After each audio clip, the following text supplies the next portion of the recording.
Hello, and welcome to the LSAT report. I'm Rick Koenigs, your host. This is the first edition, and I'm just going to jump right into it. I want to give a little idea on who I am, what I'm doing, why another vlog, honestly. If there's just going to be news analysis or whatever, then I'm not interested. So, I will be covering many, many topics. I will be dealing with current events as well, but hopefully with a little twist and for a little bit different reason. The first thing I want to say is, at heart, I'm an entrepreneur. It's not that I have a lack of things to do. I'm very passionate about the things I do. I've just felt compelled to do this, and my intuition has been screaming many, many times. I think I've wasted a lot of words and time on Facebook, only have ideas that I thought were pretty decent to be flushed down someone else's timeline hole. The first thing I want to cover is why I'm doing this. I think that in today's day and age, there is everybody feeling the need and compulsion to take side A or side B, and very little meeting in the middle. And I think this starts at the very top, and it has just become the way of doing things in our country. Probably the world as well, but we'll stick as close to home as possible. As an entrepreneur, I've found it necessary in order for success to happen that I think outside the box. And that's what I can bring here as well. I can be objective. Failure or success don't really care what your feeling is behind it. They require certain actions to take place, and certain actions are going to require that you think a certain way. Not everybody has to do things exactly the same for the same reason, but certain actions will result in certain circumstances and outcomes.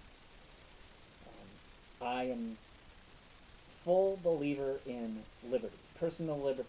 I will do what I want to do. You can do what you want to do as long as we're not hurting each other. And hopefully, what that does is it brings together a whole bunch of different people, and a lot of great things can happen out of that. I'm an optimistic person. I'm willing to look at and be truthful about a situation being not good. And I, first and foremost, want the truth. I'm a skeptical person by nature. I don't just give blind loyalty or trust, and I think that serves me well. I'm, I've been burned in the past. I expect I'll probably be burned in the future. I just hope to limit the amount of repercussions from those types of things from happening. So the first thing I really want to cover is, again, that I'm hoping that in this day and age where we're all so busy, and I talk to some of my fans from my blog, which I also do, same name, that they want to be able to read, but honestly, with raising kids and doing all the things normal life entails, they don't have time to, number one, devote themselves to reading for a good long time. It's a sad fact, but that is the truth. Raising kids is a tough deal. Even just having a normal life without children is a tough deal, and finding the time to just read, sit down, and actually spend some time is difficult to come by.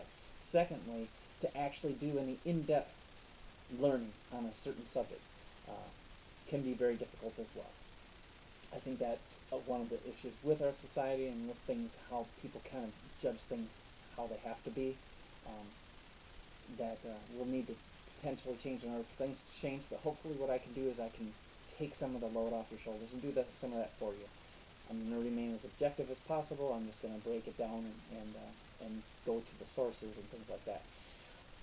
Why I bring that up is you're only as good as the facts that you use. Everybody's got opinions, and opinions are fine as far as the facts that are used to back them up. Unfortunately, a lot of opinion gets tossed around nowadays as fact and truth, and unfortunately, it's just not the case. In future broadcasts, I'll go in depth on what I mean by that and show examples of that. But I've been looking for a way to really think about how the modern media, for instance, this is where most of us get our our facts or our news or information from in order to base those opinions and how to design our lives and things. Unless you totally withdraw, which I totally commend you. That would be a great thing for probably a lot of people to do right now. If I've been trying to think of a way to think about it. What exactly is that? Because you hear fake news, and I'm not sure that really encapsulates it really well. They call it lamestream media, you know. Basically, it's you can't trust anybody, and again, that's the breakdown. And I think that comes from the top down in all aspects of our society. But what I've really come to see it as is it's the abusive relationship media. And we have a society where, and I'm statistically in this, we have 50 to 60% of breakdown of marriages. So people will walk away from their vow to be with somebody forever, to share their life with them. They'll walk away from that, a person they see, but they won't walk away from the person on the other side of the screen, their news source. They're married to them. And whether it be a vow to end Trump, whatever you vowed with them for, they fit your narrative, and you're willing to die with them. And I see this as a problem. So I call it, again, the abusive relationship media. And people have lost the ability to question.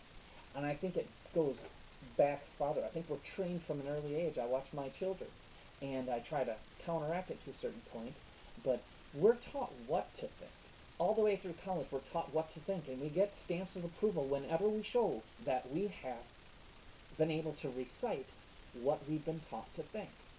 Very rarely along in that process, even in philosophy, is where you're given the same stamp of approval when you show, if you're able to, your ability to think. Nobody is teaching, I won't say nobody, but it's becoming more and more rare, that people are teaching people instead of what to think, but how to think. And so hopefully I'll be able to illustrate how that can be done, especially in today's media age, but also in your day-to-day life. As an entrepreneur, it became important for me and necessary for me to actually to break away from how I'd been, in my view, indoctrinated, and I had to think of things differently. Stepping away from the path everybody else was on to go my own route is sometimes a really scary and difficult thing. You feel that because I'm supposed to get good grades, go to school, get good grades, and get a great job. And unfortunately, I could get a decent job, but I wasn't happy, nor are most of the people I see. And that might be working for you, and great, I'm glad it is. But I think there's a lot of people out there that it's not working for. And so I would like to also speak to that. Hopefully I can help those people. It's the other side of my business as well, where I work as entrepreneurial mentor or facilitator, and I take people on as apprentices within their own business to help them make those steps that I had to make, kind of coach them through it and walk them through it, mentor them through it. But it all starts with how you're thinking. How you're thinking determines everything, as we all know. So the quality of your life is determined by the quality of questions you ask. But you first got to ask the questions. You first got to be curious and serious about it. With the people that I've gotten into Facebook discussions with, it all starts to boil down to is where are you getting your sources and that type of thing. Because if people post someone else's ideas and articles as their own thought, that's what showing that you've thought of a thing out, an issue out, has become, is who can cite the best sources. How about having a conversation where we're talking between each other? It's lost. I don't think people trust, number one, what they're hearing, but they trust that more than they actually trust their own intuition and their own thought process. That's a sad place. And it's a place where you're become a pawn. And curiosity has, not for everybody, hopefully there's more and more people, it seems to be, but there's still a lot of people that have a serious reverse of affinity to curiosity. Now, curiosity might kill cats, but it keeps people from becoming useful idiots. I ask you to be curious. I ask you to question everything, to be skeptical. In that, you're going to be able to make those determinations, and you can begin to trust yourself and your ability to know if information is false. You'll know. So, kind of to go into why I call it an abusive relationship media. This is the main topic of this blog. Is I kind of put it into two terms kind of at the same time, like two different examples. We call it a metaphor.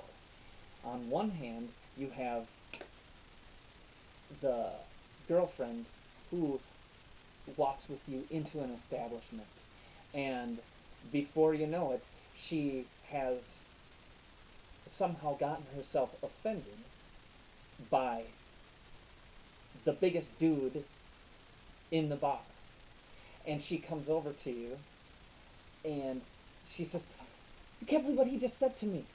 Go do something about that." Next thing you know, you're in a fight. You don't know why you're there. You don't even know if you should be, but because you love her or you want to stay with her, next thing you know, you're getting a slugfest. You have no idea why you were there. And that's how I see a lot of what is brought across as news nowadays might not be the case. Stop and think before you decide to get angry because someone told you to get angry, or offended because someone told you to get offended. Take a look at it objectively and make a decision. Now,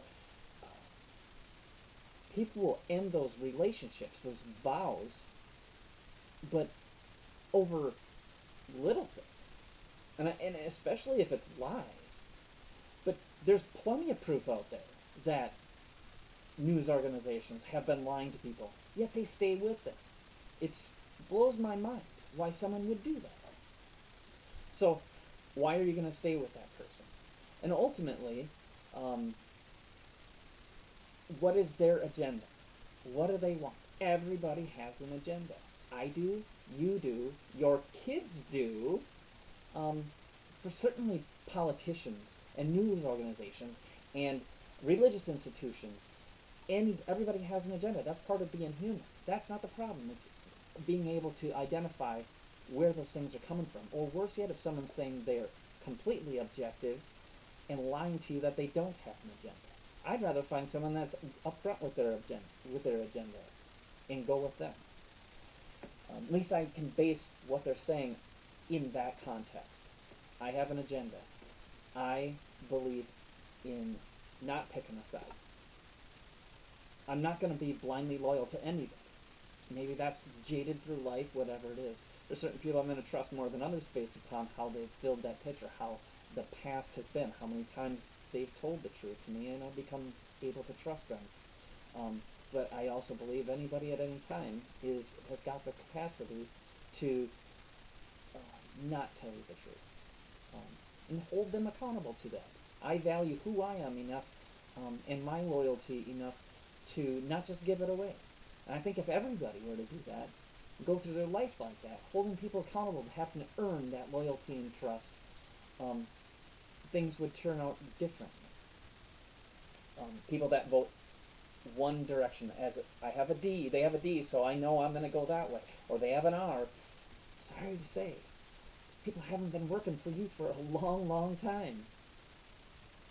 So, and we'll go into depth in that in the next installment, where I'll go into this past week where we saw everything from DACA turning into a shithole and beyond, and how it all ties together, and what really is at the base of it. I've taken some time of educating myself on it so I can give you it in a condensed version, but factual. So, look forward to that. And so with that, I'm just going to leave you with a couple last things. Again, I want to try to open the doors when you don't have the time to be able to get some education on what the matters actually are underneath them as best I'm able to find. Secondly, what I want to do is take those people who are willing to move forward whether it be in their further understanding of current issues, or if they're willing to go and follow their passion, and hopefully through my videos and or other correspondence will be able to help you get where you want to go. And lastly, hopefully I haven't wasted your time here. Hopefully you feel like you spent some quality time learning a little bit more about what's going on, enlightened you just a little bit.